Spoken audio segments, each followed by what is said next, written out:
Šaltis Nordcap ar karštis Marokas? Šaltis Nordcap. Šaltis Nordcap, nes jeigu šalta, galima apsirengti daugiau. Galima pajudėti, galima apsirengti daugiau. Yra ką daryti gyvenime, jeigu šalta.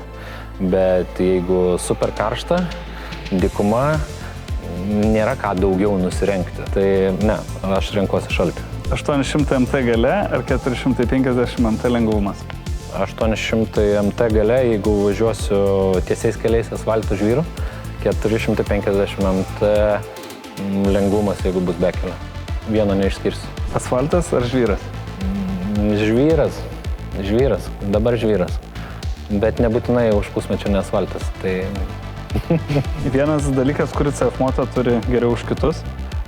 Šiandien dienai aš manau, kad patikimumo, ypatingai važiuojant kažkur tai toliau, patikimumo prasme, jeigu mes pasižiūrėsim dilerių atstovybių sąrašą, aš nežinau kito gamintojo, kuris turi tiek atstovybių pasaulyje. Tai ženklus rodiklis.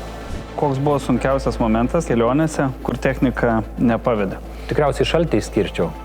Nes, beje, ir karštį lygiai taip pat. Aš jeigu bandau įsivaizduoti, kad pavyzdžiui 30 laipsnių šaltį važiuoju visą dieną ir tada dėl kažkokių tai priežasčių reikėtų remontuoti.